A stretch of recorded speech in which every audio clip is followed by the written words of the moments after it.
Piper! Piper! Elise Laurent pushed her wheelchair across the slick, rain-soaked wooden path, the salty sea wind slashing against her face like icy blades.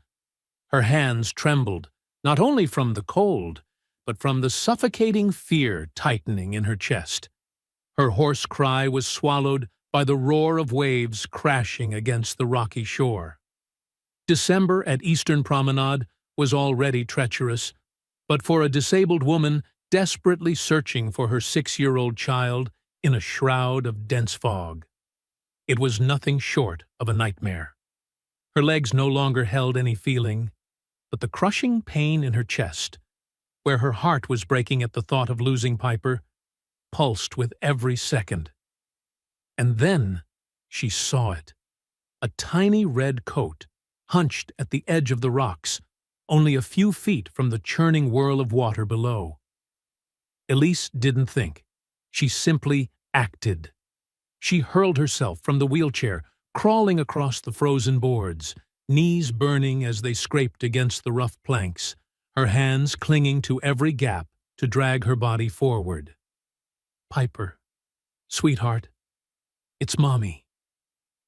When her arms finally wrapped around the small, trembling body, when Piper's sobs burst against her shoulder, in that moment, Elise Laurent, who for an entire year had not dared believe she was worthy of being anyone's mother, finally understood.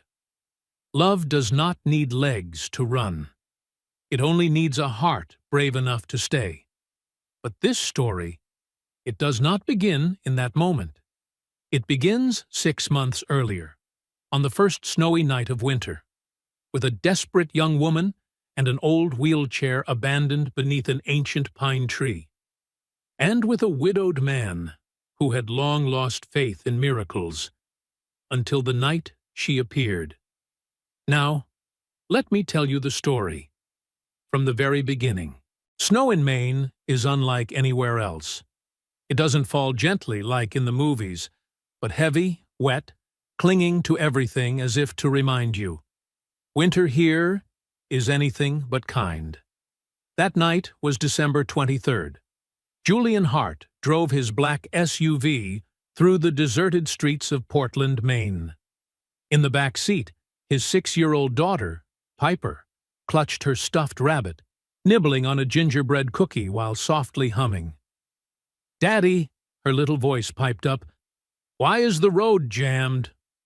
Julian glanced in the rearview mirror, answering gently, "There's an accident, sweetheart. Daddy will take another route." He turned the wheel, guiding the car onto a narrow road along Casco Bay, where few people passed. The ocean wind swept in, carrying with it the salt and biting chill of the Atlantic. Suddenly, Piper cried out, "Daddy, stop the car!" Julian startled. "What is it, honey?" There's someone," she pointed out the window. Julian hit the brakes.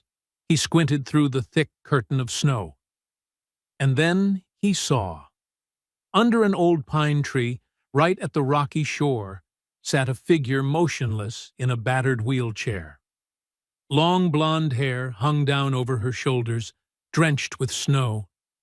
Her hands clutched a torn paper bag, a worn brown leather suitcase beside her. Her shoulders shook in spasms, not from the cold, but from crying. Julian gripped the steering wheel tighter. A warning rang in his mind. "Don't get involved. This is Portland, not a Hallmark movie. She could be dangerous, an addict, or—" "Daddy." Piper's voice pulled him back. Her wide eyes looked up at him, full of sorrow. She doesn't have a home, does she?" Julian didn't answer, but he knew his daughter was right. "Daddy," Piper whispered, "if Mommy were still here, she would help her, wouldn't she?" The words cut straight through his chest like a blade. Claire, his wife, had died 2 years earlier in a car accident. She had always been the one to stop for strangers, to hand food to the homeless, to believe in the good in people. But Julian, since losing her, he had locked his heart away. Yet Today, he exhaled heavily, opened the car door, and stepped out. Snow kept falling hard. Julian walked closer. The woman jerked her head up, pale blue eyes, a pallid face, lips turning purple from the cold. "Excuse me," Julian spoke softly, careful not to scare her. "You can't stay here. It'll be dark soon." She said nothing, only hugged the paper bag tighter. Julian didn't ask her name, didn't ask why. He only said, "I don't need to know what you've been through, but I can't leave you out here overnight." Silent tears slid down her cheeks. Suddenly, from behind, a small hand touched the woman's shoulder. Piper. The little girl had opened the car door herself, running into the snow. Now she stood there, wrapping her red wool scarf around the stranger's shoulders. "Miss," Piper whispered, "I think Mommy sent you to us." The woman trembled. Her lips moved, but no words came. Then she collapsed forward, sobbing uncontrollably. Julian didn't hesitate. He bent down, lifting her into his arms. Her body was frighteningly light, as if she hadn't eaten in days. He placed her inside the car. Piper had already climbed up beside her, clutching the woman's icy hand. "You'll stay with us, right?" Piper asked, her eyes glistening. The woman looked at her, and slowly nodded. Julian got back behind the wheel, started the engine. As the SUV rolled carefully over the snow, he glanced in the rearview mirror. Piper was holding the stranger's hand, smiling, and the woman's eyes, for the first time in the darkness, no longer held despair. Julian Hart did not know. The woman he had just brought home was named Elise Laurent. She had once been an art teacher in Burlington, Vermont. Once had big dreams. Once was cherished and loved. Until a year ago, when a runaway truck veered onto the sidewalk. Elise had pushed a student out of the way in time, but lost her own legs. Since then, everything collapsed. She lost her job, lost her boyfriend, lost her mother to a stroke, lost herself entirely. That night, she had sat beneath that old pine tree, ready to let the cold finish everything. But then, a small hand touched her shoulder. A warm voice said, "Come home with me."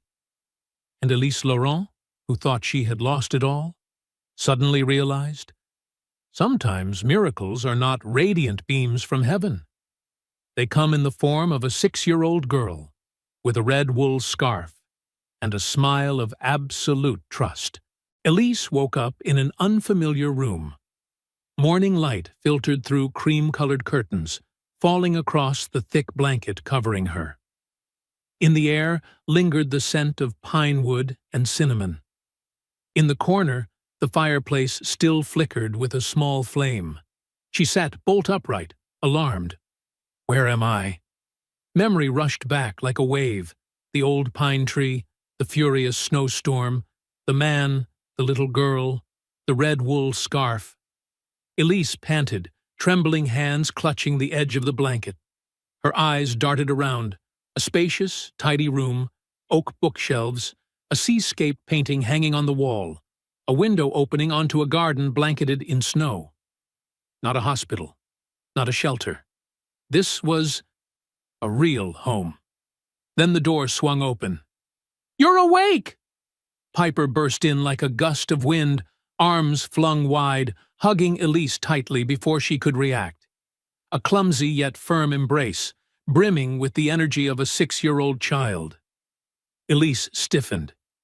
It had been so long since anyone had held her like that. "I knew it," Piper whispered into her shoulder.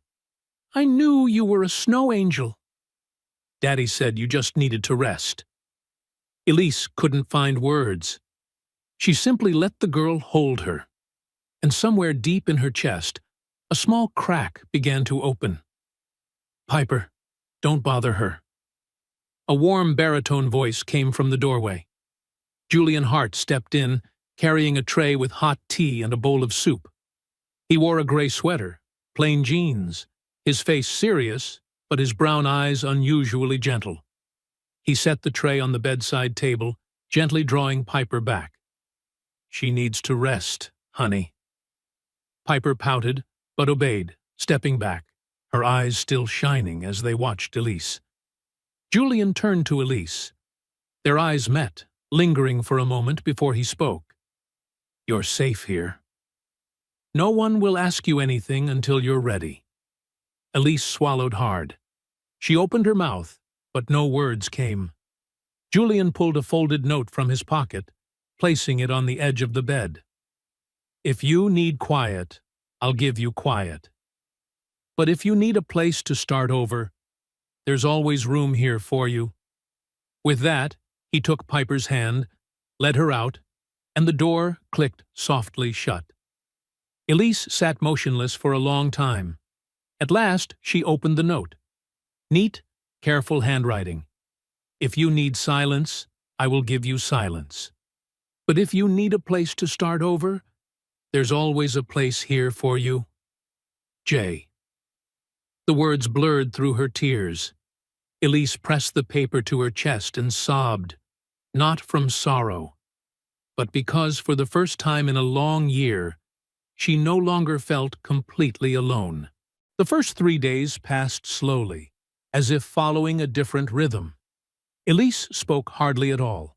She moved between the living room and her bedroom, trying to shrink herself so as not to take up space.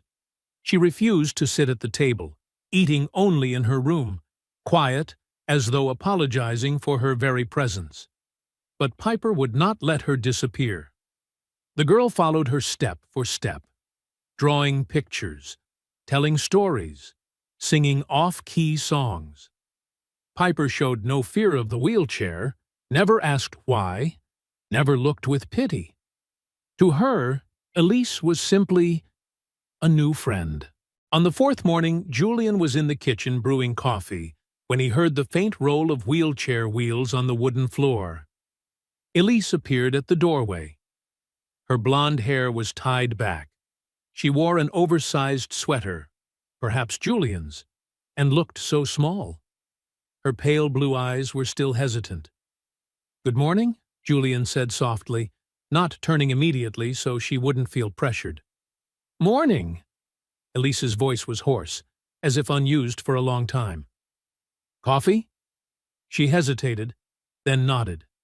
Julian poured a cup, set it on the table. Elise wheeled closer, stopping a few feet away, lifting the cup with both hands as if clinging to its warmth. They sat in silence. Only the sound of snow falling outside the window, the crackle of firewood in the hearth, and Piper whispering to her stuffed rabbit in the next room. Elise asked quietly, her voice so small it might shatter the air, "Why did you help me?"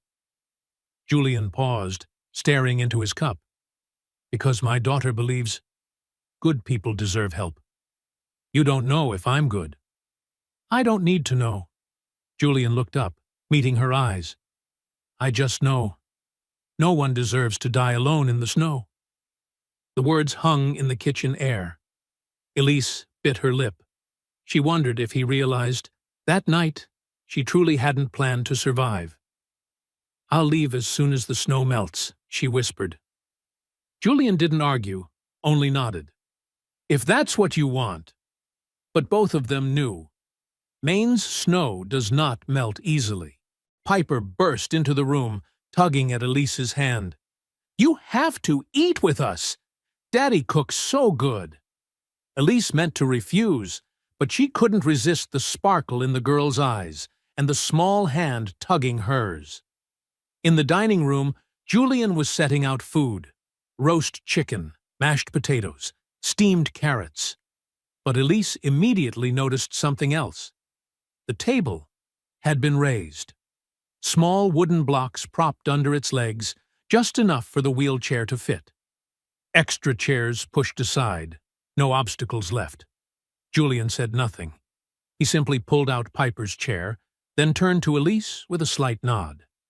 She rolled into place. Perfect fit, natural, as if She belonged there. Elise looked up at him. He didn't look back, just ladled soup for his daughter, chatting casually as if nothing unusual had been done. But Elise knew. He had done it himself, alone, in silence, without needing thanks. And for the first time in months, Elise felt she was not a burden. That night, she did not cry. Lying in the dark, listening to the distant ocean wind, she whispered to herself, Maybe I can stay a little longer. But Elise had no idea.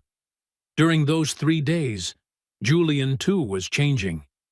He sat in his study, looking at the wedding photo with Claire, and for the first time, he did not feel guilty realizing that his heart could still beat again. Day 10. Elise was beginning to grow used to the rhythm of life in this house, used to the sound of Piper's giggles every morning, used to the smell of Julian's coffee brewing steadily at 6 o'clock, even used to the way his eyes would glance at her. Not quite looking, just a flicker of concern before turning away again. Today the sky was clear, thin clouds drifting. The snow had eased, though the wind off Casco Bay still blew sharp and cold. Julian had to attend a partner meeting in downtown Portland. Standing at the door, adjusting his tie, he looked at Piper, who sat cross-legged on the carpet, drawing a picture of a red and white lighthouse. "Be good, honey. Daddy will be back before lunch." Piper nodded, eyes still fixed on her drawing.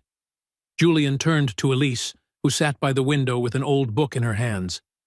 "Could you keep an eye on Piper for me?" Elise froze, looking up. I'm not sure." "You only need to be here," Julian replied gently. "She's very well behaved." "You don't have to do anything." Elise hesitated, then nodded. Julian smiled, a small, rare smile, before stepping out the door. 1 hour later, Elise and Piper sat by the fireplace. Piper was teaching her to fold paper flowers. "You fold it this way, then flip it. Like this." The little girl raised a slightly crooked flower, her face glowing with pride. Elise laughed, a natural, genuine laugh, the first in a very long time. "You're so good at this. I can't make mine look nearly as nice. That's okay. Everything you make is beautiful." Elise blinked, surprised. "How do you know that?" Piper said seriously. "Because of your eyes. They look like the eyes of an artist, just like my mom's." The words silenced Elise. "Your mom? She painted too?" Piper nodded. "She painted beautifully. The ocean, the lighthouse, even me." She pointed to the watercolor hanging on the wall, a little girl standing on the shore, holding a kite string. Elise stared at it for a long time. The strokes were soft, the colors tender, brimming with love. "Your mom was very gifted." "Yeah." Piper gave a faint smile. "But she's gone. 2 years now." An accident. Elise's throat tightened. "I'm so sorry." "It's okay," Piper answered softly, her eyes pure. "Daddy says Mommy still watches me from heaven, and I think she sent you to me." Elise didn't reply. She simply squeezed the small hand in hers. Piper smiled, then suddenly exclaimed, "Elise! I want to see the snow in the garden. Come with me." "Honey, it's so cold outside. Let's just stay." But Piper had already darted to the back door. "Piper! Put on your coat first," Elise called after her. No reply. 5 minutes later, Elise checked the clock. Called again. "Piper?" No answer. Her heart clenched. She wheeled herself quickly to the back door. The garden was empty. "Piper, where are you?" The sea wind howled, snatching her voice away. Elise struggled to push her chair down the wooden steps. There was no ramp, but she didn't care. She propelled herself into the snow, shouting into the blur, "Piper!" Still no answer. Her eyes scanned the garden, stopping at the path leading down to Eastern Promenade, the coastal walkway. The girl couldn't possibly have gone that far, but Elise knew Piper's curious, adventurous spirit. She gritted her teeth, driving the wheelchair harder. The wheels sank into wet snow. Her hands ached, breath turning to white mist. "Piper, where are you?" Then she heard it, a small sob, from the path. Eastern Promenade. Elise pushed her chair down the wooden slope, slick with melting snow. The wheels tilted, nearly throwing her off, but she clung on, forcing herself forward. The sea wind whipped her face raw, cold as knives. Snow clumped in her hair. Her fingers went numb, but she did not stop. "Piper!" Then she saw it. A tiny red coat huddled at the edge of the rocks, only a few feet from the crashing waves below. Piper. The girl was curled up, knees to chest, sobbing. Elise didn't think. She threw herself from the chair. Her legs were useless, but her arms still had strength. She crawled. Across the rough, frozen boards, knees burning, hands scraped raw and bleeding. But she pushed on. "Piper, Mommy's here. Mommy's here." The word Mommy slipped out before she realized it. Piper looked up, her face streaked with tears. "Elise! I got lost. I was scared." Elise wrapped the child in her arms, clutching her tight, as if afraid the wind would carry her away. "You're okay now. You're safe. I'm here." Piper buried her face into Elise's shoulder, sobbing hard. Elise kissed her tangled hair, her own tears mixing with snow and wind. "I'll never let you be lost. I promise." Julian came home earlier than expected. The meeting had ended quickly. Stepping inside, he called out, "Piper? Elise?" Silence. He ran into the garden. Empty. Then he saw the wheelchair abandoned by the path, his chest seized. Julian sprinted down to Eastern Promenade, and he saw Elise, clothes drenched, clutching Piper tightly in her arms, both of them shivering, hair plastered wet. But Piper was safe. He dropped to his knees, wrapping them both in his arms. "What happened? Are you two all right?" Elise looked up, her eyes red, lips purple from cold, but her voice steady. She got lost. But I found her. I found her." Julian stared at her. Something burst open in his chest. Not just emotion, not pity, respect, admiration, and love. He held them tighter, voice breaking. "Thank you. Thank you." That night, after hot baths, after ginger tea, Piper fell asleep in Elise's arms on the sofa. Julian draped a blanket over them both, then sat opposite, silently watching. Elise was still awake, eyes weary, yet peaceful. "You know," she whispered, "today, for the first time in a year, I didn't think about my legs. I only thought about her." Julian nodded slowly. "And today," his voice low, warm, "I realized my daughter doesn't need someone perfect. She just needs someone who loves enough to dare do the impossible." Elise looked up at him. Their eyes met. No words needed. And that night, as the fire roared in the hearth, in that small house by the Maine coast, 3 souls, each scarred by loss, grief, and loneliness, began to become a family. But the story did not end there. For true love is not found only in moments of heroism, but in ordinary days. Simple dinners, small smiles, and wounds still healing. 3 weeks passed. Elise was no longer the stranger in the house. She had her own spot at the dining table, read bedtime stories to Piper every night, folded laundry, rearranged the spice cabinet, even started cooking. Only simple dishes. But Julian always finished them and said, Much better than I expected. And yet, inside, she remained a tangle of emotions she could not unravel. Every night Elise lay awake staring at the ceiling, asking herself, "Do I deserve this happiness?" And the question clung to her. How long before they realize I'm only a burden? One evening, after Piper was asleep, Julian sat in his study, flipping through documents for a new project. His eyes scanned the pages, but his mind lingered on Elise, on the way she laughed at Piper's silly antics, on her habit of biting her lip when she drew, on the faraway look in her eyes whenever she gazed out the window. He wanted to ask, to understand, but he didn't want to push. The faint sound of wheels rolled in the hallway. Elise stopped at the doorway, holding a cup of tea. "You're still awake?" Julian nodded. "So are you." She rolled in, sitting across from him. The room was quiet, except for the crackle of the fireplace. Elise spoke softly. "That snowy night. You didn't ask me why I was out there.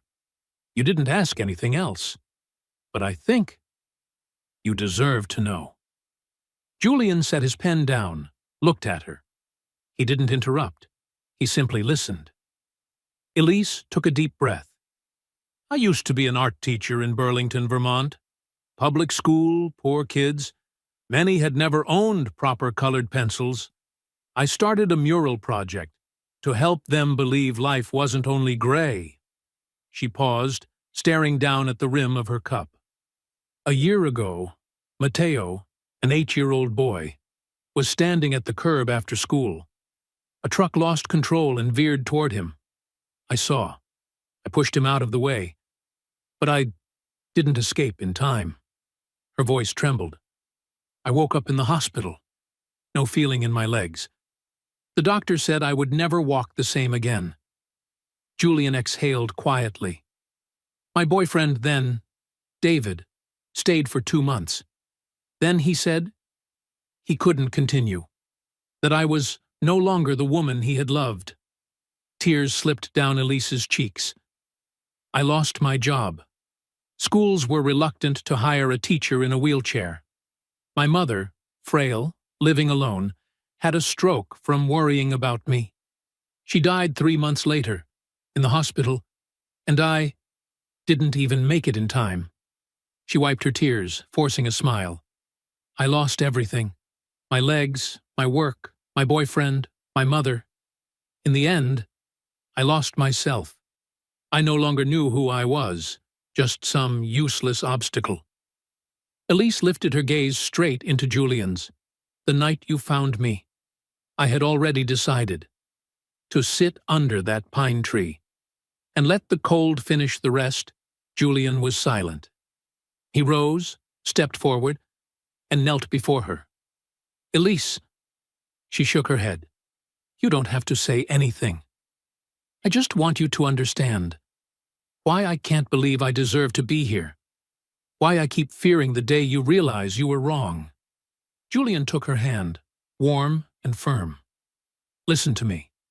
I didn't bring you here out of pity. I didn't keep you because of duty. I did it because, since you came, this house has come alive." Piper laughs more. "And I do too." He looked deep into her eyes. "You're not a burden. You're a gift." Elise broke down in tears. This time, not from pain. This time, she believed.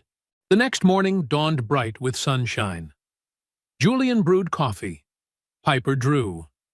Elise sat by the window with a book. Suddenly, the doorbell rang. Julian opened the door. Standing there was a tall woman with long brown hair, a black leather coat, Gucci sunglasses, and a cold, confident smile. "Hello, Julian." Julian froze. Margaret.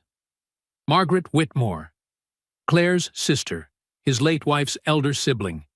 She walked in like she owned the place, pulling off her gloves, glancing around. "The house looks the same. Except it smells different." She frowned. Someone else living here? Elise rolled out, stopping when she saw the stranger. Margaret's eyes swept from Elise's blonde hair down to the wheelchair. Her smile thinned, icy. Ah, I see Julian stepped in quickly. Margaret, what are you doing here? I heard the news. Margaret removed her sunglasses, staring him down. News that you withdrew from the company, refused an $80 million deal. And now, you're living with a stranger. The word stranger cut like a blade. Elise felt herself shrink, wishing she could vanish. My life is my business, Julian said coldly. Not exactly, Margaret smirked. Not when it affects my niece. Piper is Claire's blood. I can't sit by while you let a stranger ruin her. What are you saying? Julian's voice tightened. I'm saying that if you don't come to your senses, I'll petition for custody of Piper. The air froze solid. Elise felt as though her chest had been struck. Julian stepped closer, his voice shaking with anger. Try it, if you dare. Margaret didn't flinch. You think a court will believe a single father living with a disabled woman of unknown background over the child's aunt with money, status, and the ability to give Piper the best life? She turned to Elise, her smile razor-sharp. It's not your fault. It's just, you don't belong here. She spun toward the door, tossing one final line.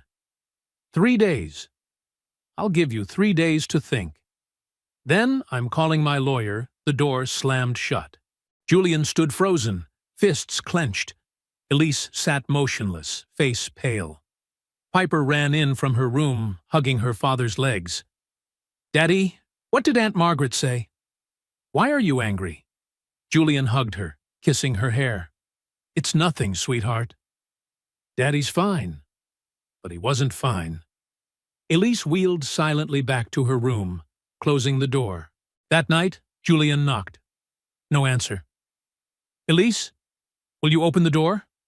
At last, the door creaked open. Elise sat by the bed, eyes red and swollen. You have to let me go. Julian stood firm. No. Don't you see? Her voice broke, tears streaming. I'm the problem. If I weren't here, she wouldn't have threatened you. Piper wouldn't be dragged into this.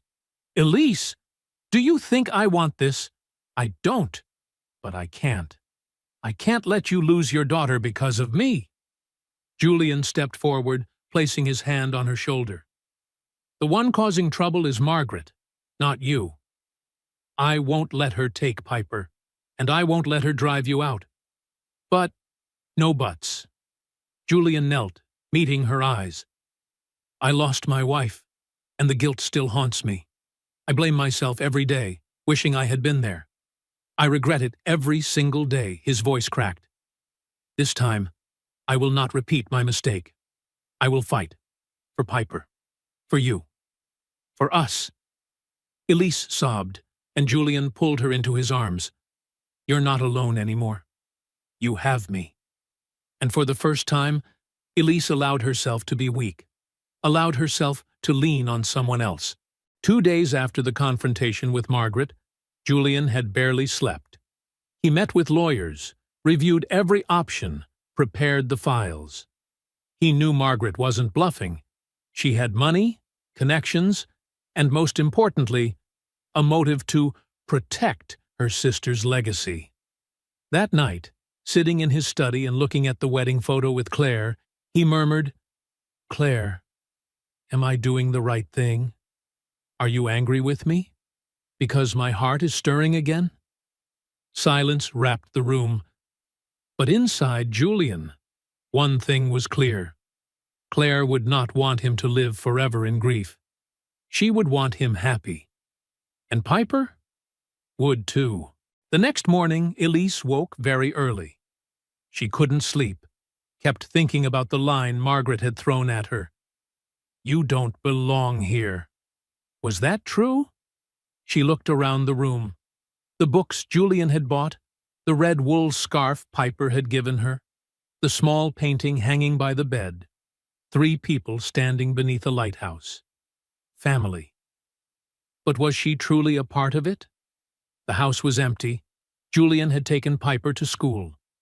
Elise rolled into the study. The door was ajar, and she saw a file folder left open. Legal paperwork titled Petition for Guardianship.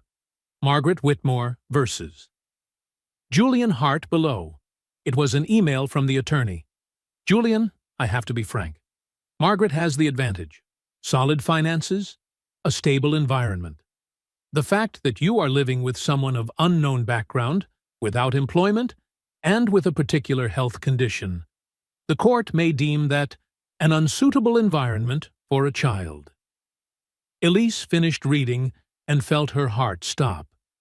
Because of me, I am the obstacle. She rolled back to her room, opened a drawer, took out the old bag, and began to pack. When Julian came home, he stepped in carrying takeout. Elise? I bought pho. My Vietnamese friend swears this place is great. He froze. Elise was sitting in the living room. Beside her, the bag was neatly packed. Her face was calm, but her eyes were red. Julian set the food down, his voice low.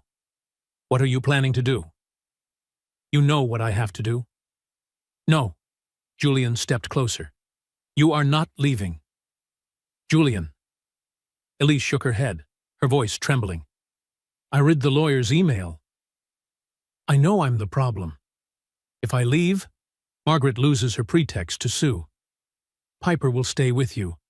And you? Where will you go? Elise was silent, because she had no answer. Julian knelt before her and took both her hands. Do you think I'll be happy if you leave? Do you think Piper will be okay? She'll forget me. She's just a little girl. No. For the first time, his voice rose. She won't forget. Do you know? Last night, she drew a picture. 3 people. Me, her, and you.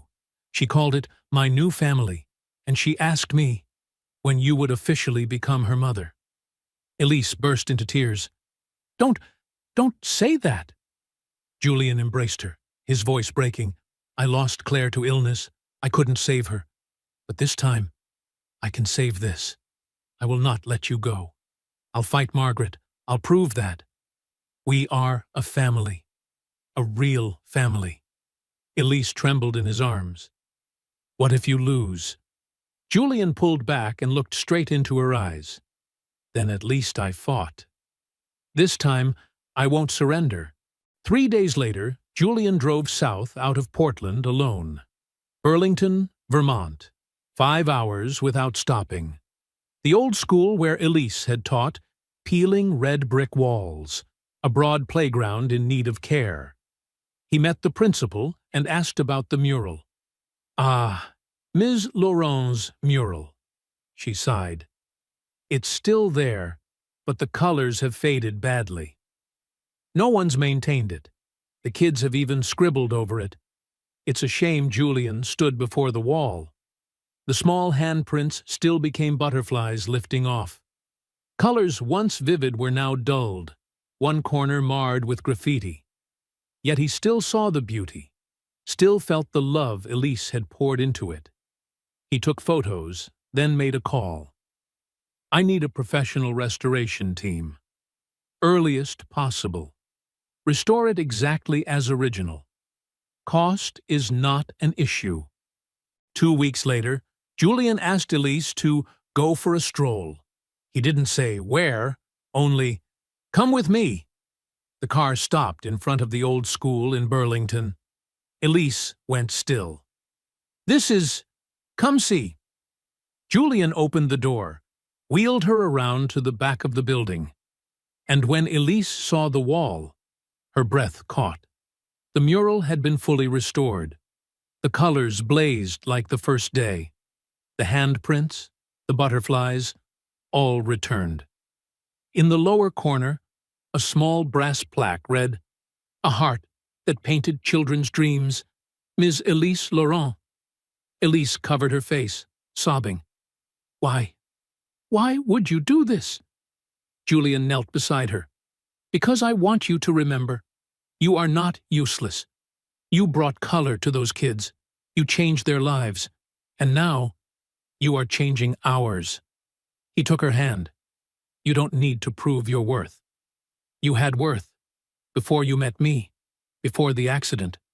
You have always been Elise Laurent. Brave, talented, full of love. Elise collapsed against his shoulder, weeping. No longer from sorrow, but because, for the first time, she saw herself through someone else's eyes. And she saw a person worthy of love.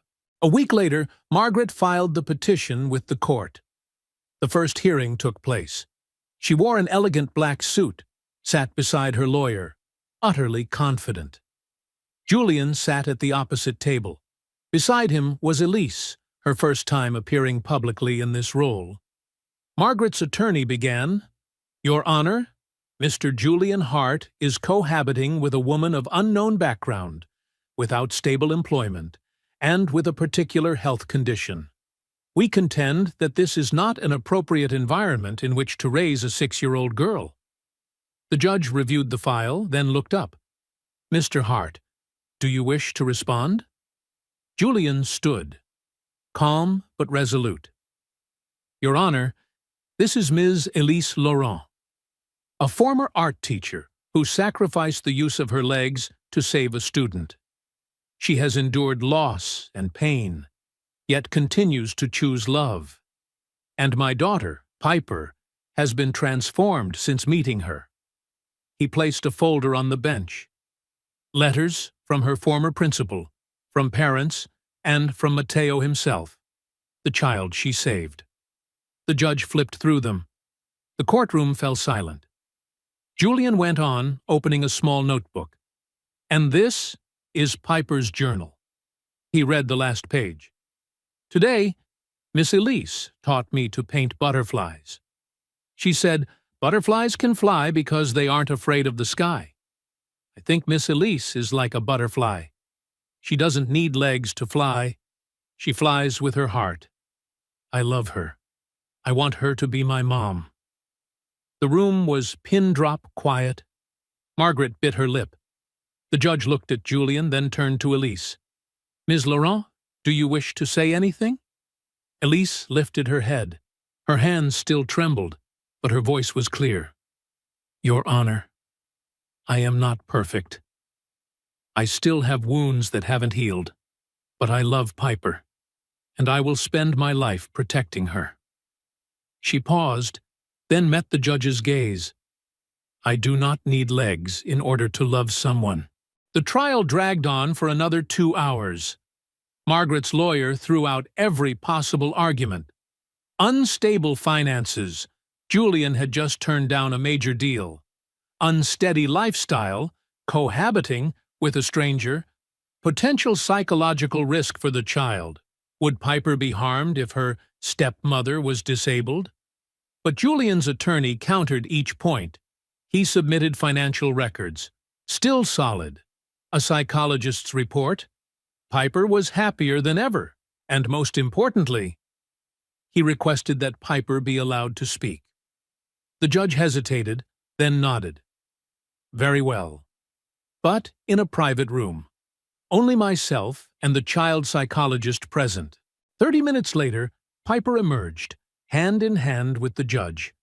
Her face was bright, not the least bit afraid. The judge returned to his bench, reviewed his notes, then looked up. After speaking with young Piper Hart, I have several observations. The room held its breath. She spoke of her life at home, about Ms. Laurent reading her bedtime stories every night, teaching her to paint, and rushing out into the freezing wind to find her when she was lost. He paused for a beat. She also said something that I believe everyone here should hear. He opened the notebook and read aloud. Miss Elise cannot walk, but she ran to save me. That is what a real mother is. Not the legs, but the heart. Margaret lowered her face. The judge tapped his gavel lightly. I will issue a final ruling in 2 weeks. But at this time, I see no reason to alter custody. Mr. Hart remains the legal guardian of Piper. Court is adjourned. Julian exhaled with relief. Elise covered her face, weeping. Margaret stood, walking silently out of the courtroom. Julian hugged Piper tightly. You did wonderfully, sweetheart. Piper beamed. I just told the truth, Daddy. She ran to Elise, throwing her arms around her. Now you won't leave, right? Elise kissed her tangled hair, tears still clinging to her lashes. No. I won't go anywhere, Piper squealed, tugging both their hands. Then let's go home. I'm hungry. 2 weeks later, the judge declared custody would remain with Julian Hart. Margaret lacked sufficient grounds to prove Piper's current environment was harmful. On the contrary, all evidence showed the child was thriving both physically and emotionally. Before leaving court, Margaret paused in front of Elise. You've won. Her voice was cold, but no longer razor-sharp. But don't forget, Piper is my sister's blood. If anything ever happens to her, Elise met her eyes squarely. I will protect that child with my life. Margaret faltered for a second, then turned and walked away. A month later, Elise began a rehabilitation program at Maine Medical Center. Julian had found the best specialists, but never pressured her.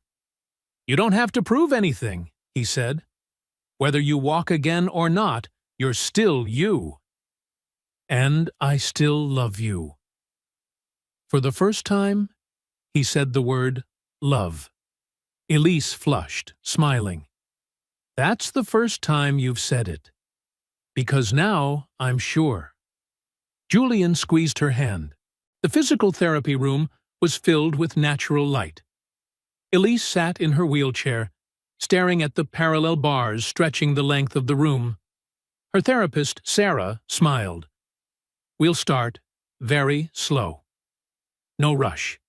You just need to trust your body. Elise nodded, though fear rippled inside her.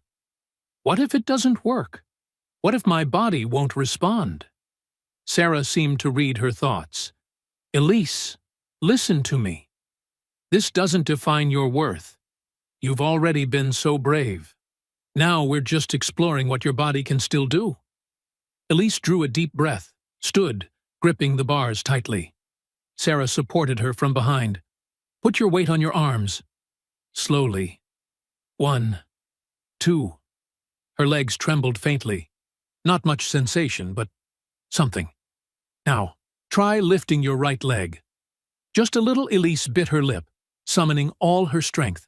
And her foot shifted. Only a few millimeters, but it moved.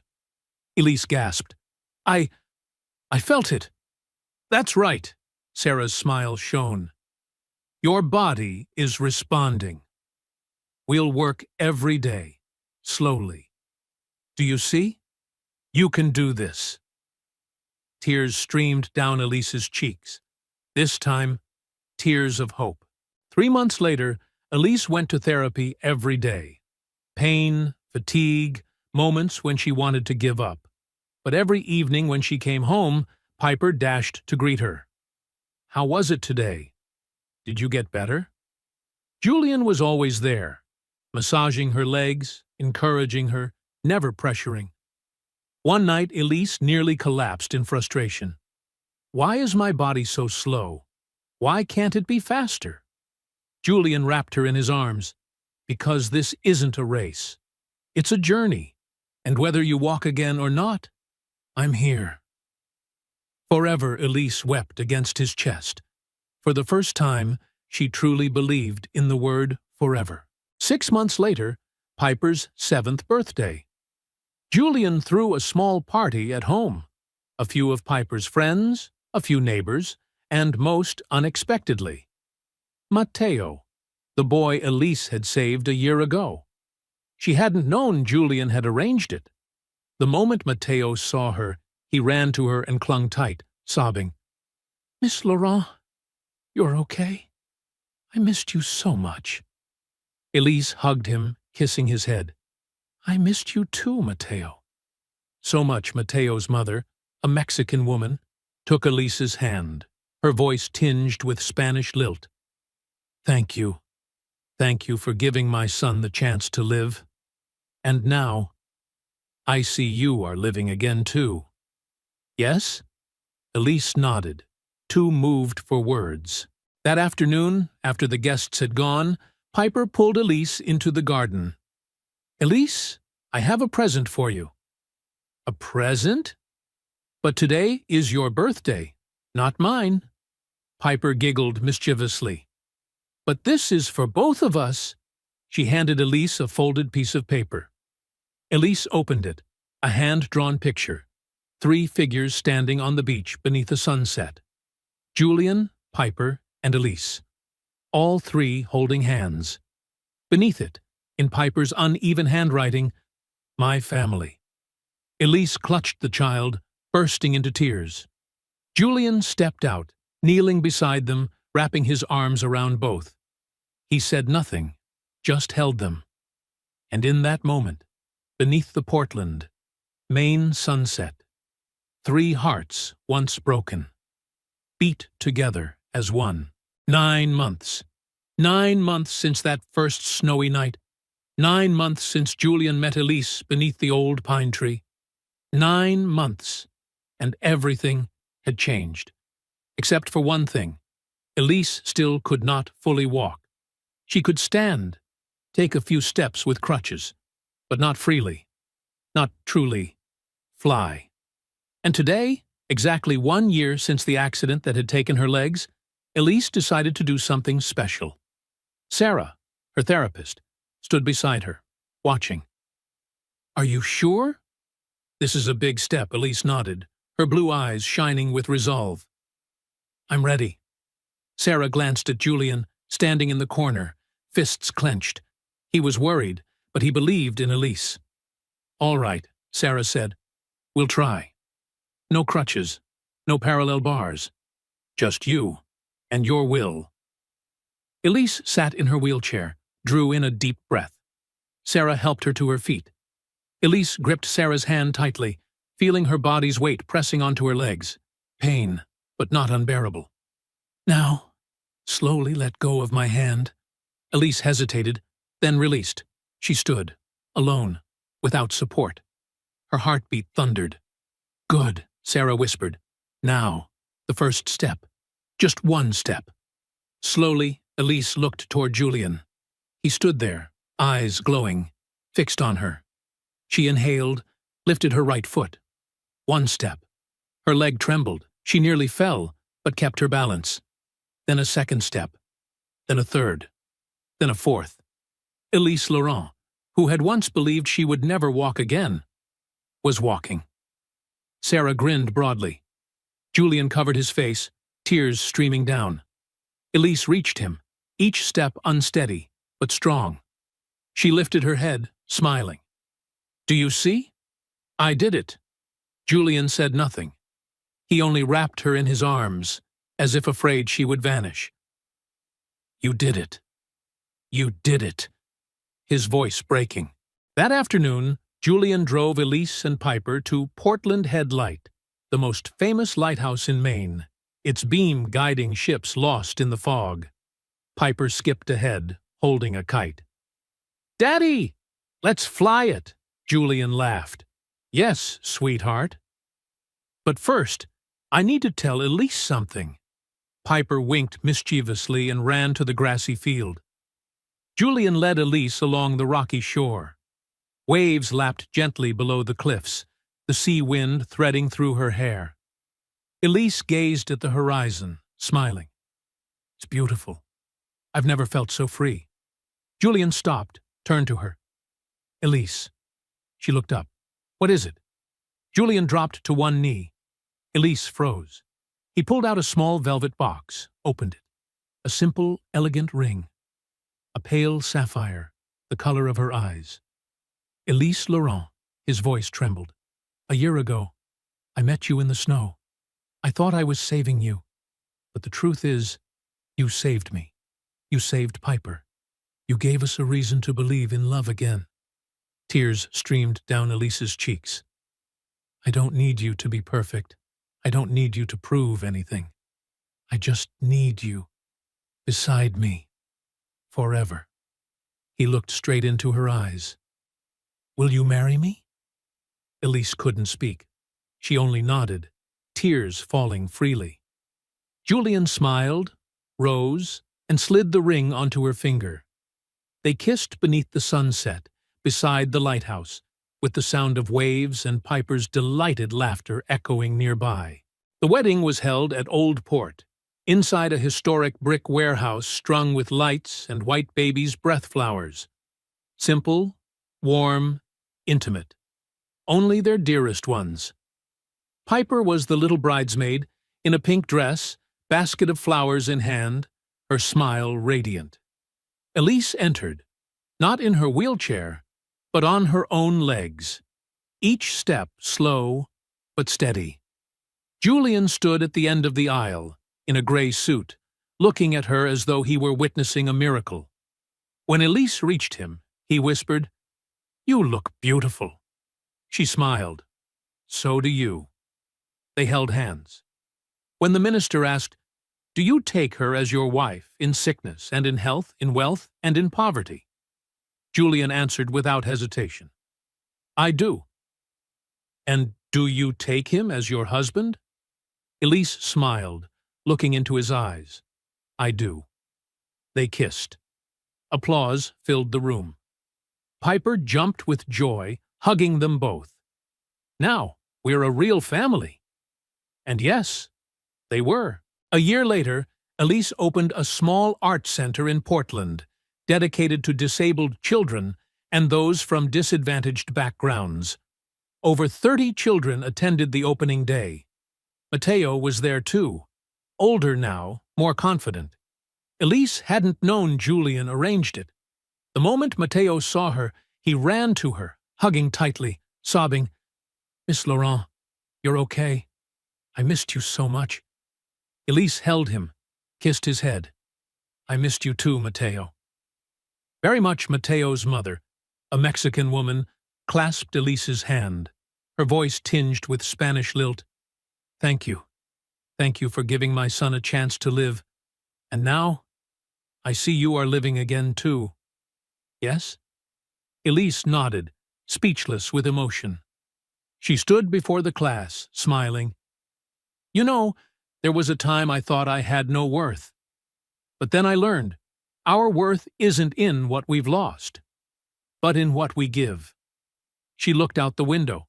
Julian held Piper, both smiling at her. "And today, I want to give you what someone once gave me, hope." Applause rose. Paintbrushes touched color. That night, Elise lay in Julian's arms, listening to the distant sea. "You know," she whispered, "there was a night I sat beneath that pine tree, thinking it was the end." Julian kissed her forehead, but it was only the beginning. Elise smiled. "Yes, the beginning of everything." She turned to him, eyes soft. "Thank you for never giving up on me." Julian answered gently, "I will never give up on you. Never." They kissed in the warm dark, moonlight spilling through the window. One winter afternoon, 5 years later, snow fell softly over Portland, Maine. But this time, no cold, no despair.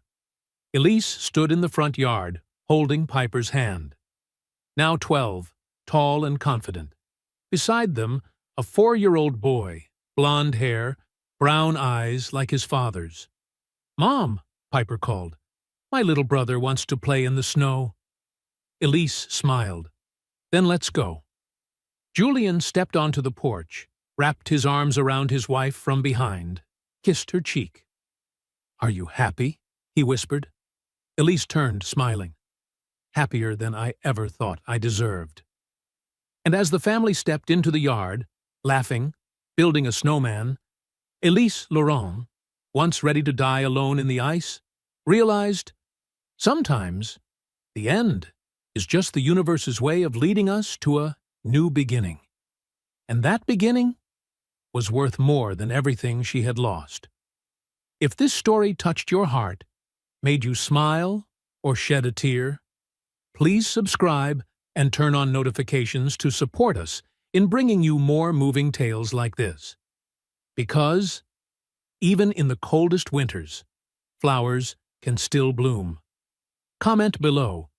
If you were in Julian's place, what would you have done? Thank you for listening. See you in the next story.